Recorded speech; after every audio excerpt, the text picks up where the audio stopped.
अस्सलाम वालेकुम। आज की क्लास में हम देखेंगे कि बर्नौलीज इक्वेशन क्या होती है और उसमें इस्तेमाल होने वाली अजम्पशंस कौन सी होती हैं।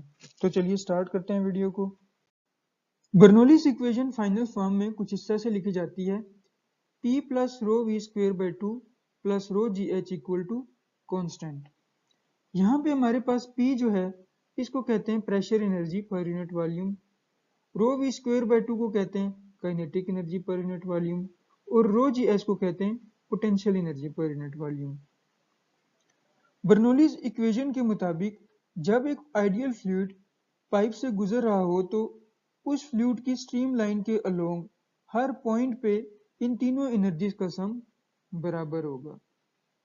मिसाल के तौर पे इस पाइप से एक आइडियल फ्लूइड पास कर रहा है और उसमें इसकी डिफरेंट स्ट्रीम लाइन है। ये स्ट्रीम लाइन 1 है, ये 2 है, ये स्ट्रीम लाइन 3 है, ये स्ट्रीम लाइन 4 है। तो बर्नौलीज इक्वेशन के मुताबिक स्ट्रीम लाइन 1 के अलोंग जितने भी पॉइंट्स हैं इन सारे पॉइंट्स पे इन तीनों एनर्जीज का सम होना चाहिए बराबर। मिसाल के तौर पे ये पॉइंट 1 है, पॉइंट 1 पे जो इन तीनों एनर्जीज का सम है वो बराबर है पॉइंट 2 पे जो है वो इन तीनों एनर्जीज के सम के, और वो बराबर है पॉइंट 3 पे इन तीनों एनर्जीज के सम के। बर्नौलीज इक्वेशन हमें प्रेशर, हाइट और वेलोसिटी के बारे में रिलेशनशिप को बताती है। इसको हम एक एग्जांपल के थ्रू समझते हैं। मिसाल के तौर पे एक पाइप से फ्लूइड गुजर रहा है, पाइप से एक आइडियल फ्लूइड गुजर रहा है और हमने इस आइडियल फ्लूइड की 4 स्ट्रीम लाइंस ली हैं। स्ट्रीम लाइन 1 ये स्ट्रीम लाइन 2 है, ये स्ट्रीम लाइन 3 है, ये स्ट्रीम लाइन 4 है। हमने स्ट्रीम लाइन 2 पे मौजूद पॉइंट 1 और पॉइंट 2 को कंसीडर किया है। पॉइंट 1 का डेटम लाइन से जो डिस्टेंस है वो 2 मीटर है और पॉइंट 2 का डिस्टेंस डेटम से ये भी 2 मीटर है। हमने इन दोनों डिस्टेंसेस को इसलिए सेम रखा है क्योंकि इन दोनों के डिस्टेंसेस में फर्क बहुत ज़्यादा थोड़ा था, इसलिए हमने मान लिया है कि ये दोनों बराबर हैं। डेटम बेसिकली ऐसे रेफरेंस को कहते हैं जिसके रिस्पेक्ट से हम हाइट को मेजर कर रहे हैं। आप कह सकते हैं कि यह डेटम ज़मीन है और ज़मीन के ऊपर ये पाइप इंस्टॉल हुआ है। इस तरह से आप इसको समझ सकते हैं। हमने पॉइंट 1 के लिए बर्नौलीज इक्वेशन इस तरह से लिखी और पॉइंट 2 के लिए भी इस तरह से बर्नौलीज इक्वेशन हमने लिखी। बर्नौलीज प्रिंसिपल के मुताबिक पॉइंट 1 पे इन तीनों एनर्जीज का सम बराबर होना चाहिए जो पॉइंट 2 पे इन तीनों एनर्जीज का सम है। अब चूंकि पॉइंट 1 और पॉइंट 2 की हाइट दोनों बराबर हैं, इसलिए हमारे पास पोटेंशियल एनर्जी पर यूनिट वाली टर्म कैंसिल हो जाएगी और फाइनली हमारे पास कुछ इस तरह से फॉर्म बन जाएगी। कंटिन्यूटी इक्वेशन के मुताबिक इस फ्लूइड के हर पॉइंट पे वॉल्यूमेट्रिक फ्लो रेट की वैल्यू कांस्टेंट रहेगी, यानी कि हर पॉइंट पे क्रॉस सेक्शन एरिया और वेलोसिटी का प्रोडक्ट जो है वो कांस्टेंट रहेगा।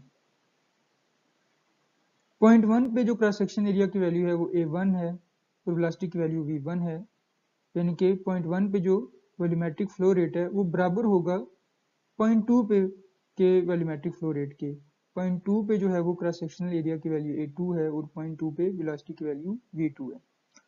कंटिन्यूटी इक्वेशन के मुताबिक हमें ये पता लगता है कि जहां पर क्रॉस सेक्शन एरिया की वैल्यू ज़्यादा होगी वहां पर वेलोसिटी की वैल्यू कम होगी। इसको एग्जांपल से समझ लेते हैं।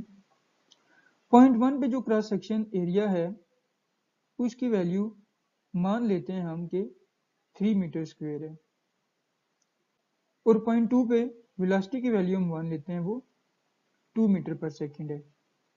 अब पॉइंट 2 पे जो क्रॉस सेक्शन एरिया है वो कम है, मान लेते हैं कि इसकी वैल्यू जो है वो 1 मीटर स्क्वायर है। अब पॉइंट 2 पे अगर वेलोसिटी की वैल्यू v2 6 मीटर पर सेकेंड होगी तब लेफ्ट हैंड साइड और राइट हैंड साइड बराबर आएगी। तो हमने यहाँ पे ये देखा कि जहां पर क्रॉस सेक्शन एरिया की वैल्यू कम होगी, यानी कि क्रॉस सेक्शन एरिया कम होगा, वहां पर वेलोसिटी की वैल्यू ज्यादा होगी। इसको हमने बर्नौलीज इक्वेशन में पुट कर दिया, P1 प्लस रो V1 का square is equal to P2 plus rho V2 का स्क्वायर। इक्वेशन को मजीद सिंप्लीफाई करें तो हमारे पास P1 प्लस 4.5 रो इक्वल आता है P2 प्लस 18 रो के। इसका मतलब ये हुआ कि P1 को ग्रेटर होना पड़ेगा P2 से, ताकि लेफ्ट हैंड साइड और राइट हैंड साइड दोनों बराबर आ सकें। बर्नौलीज इक्वेशन से हमें यह पता लगा कि जहां पर वेलोसिटी की वैल्यू ज़्यादा होगी वहां पर प्रेशर की वैल्यू कम होगी। इस प्रिंसिपल की बहुत सारी एप्लीकेशंस हैं। फॉर एग्जांपल, इस प्रिंसिपल को कार्बोरेटर में इस्तेमाल किया जाता है, परफ्यूम बोटल्स में इस्तेमाल किया जाता है, और एयरप्लेन को लिफ्ट भी इसी प्रिंसिपल के मुताबिक मिलती है। अब हम देखते हैं कि बर्नौलीज इक्वेशन में कौन कौन सी असम्पशंस इस्तेमाल की गई हैं। सबसे पहली असम्पशन जो इस्तेमाल की गई है बर्नौलीज इक्वेशन में, वो ये की गई है कि फ्लो स्टेडी होना चाहिए। स्टेडी फ्लो से मुराद ये है कि फ्लूइड जब फ्लो कर रहा हो तो उसके किसी भी पॉइंट पे फ्लूइड की condition with respect to time change ना हो। फॉर एग्जांपल, ये हमारे पास फ्लूइड फ्लो कर रहा है, डिफरेंट स्ट्रीम लाइंस हमने ड्रा कर रखी हैं, ये स्ट्रीम लाइन 1 है, ये 2 है, ये स्ट्रीम लाइन 3 है, ये स्ट्रीम लाइन 4 है। स्ट्रीम लाइन 2 पे अगर हम पॉइंट 1 को देखें, इस पर फॉर एग्जांपल वेलोसिटी की वैल्यू थी 5 मीटर पर सेकंड और प्रेशर की वैल्यू थी 20 किलो पास्कल। तो विद रिस्पेक्ट टू टाइम इस पॉइंट 1 पे वेलोसिटी की वैल्यू 5 मीटर पर सेकंड ही रहेगी और प्रेशर की वैल्यू 20 किलो पास्कल ही रहेगी, ये चेंज नहीं करेगी। 1 घंटे बाद, 2 घंटे बाद इस पॉइंट पे वेलोसिटी, प्रेशर, फ्लूइड की कंडीशंस जो इस पॉइंट पे हैं वो चेंज नहीं करेंगी with respect to time. Point 2 पे भी अगर वेलोसिटी की वैल्यू 8 मीटर पर सेकंड है, प्रेशर की वैल्यू 10 किलो पास्कल है, तो ये values with respect to time change नहीं करेंगी। ऐसे फ्लो को हम कहते हैं स्टेडी फ्लो। दूसरी असम्पशन ये ली गई है कि फ्लूइड इनकम्प्रेसिबल होगा, यानी कि फ्लूइड की density through out the flow change नहीं करेगी। तीसरी असम्पशन के मुताबिक फ्लूइड को नॉन विस्कोस होना चाहिए, यानी कि फ्लूइड की लेयर्स के दरमियान कोई रेजिस्टेंस नहीं होनी चाहिए।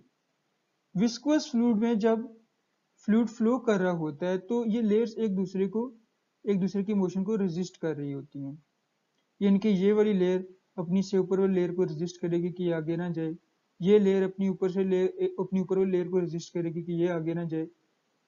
हमने बर्नौलीज इक्वेशन की डेरिवेशन में ये असम्पशन ली हुई है कि फ्लूइड को नॉन विस्कोस होना चाहिए, यानी कि ये लेयर्स एक दूसरे की मोशन को रेजिस्ट ना करें। चौथी असम्पशन ये ली गई है कि फ्लो जो है वो इरोटेशनल होना चाहिए। इससे मुराद ये है कि फ्लो करते हुए फ्लूइड के पार्टिकल्स अपने एक्सिस के अबाउट रोटेट ना करें। ये चार असम्पशंस ली गई हैं बर्नौलीज इक्वेशन की डेरिवेशन करते हुए।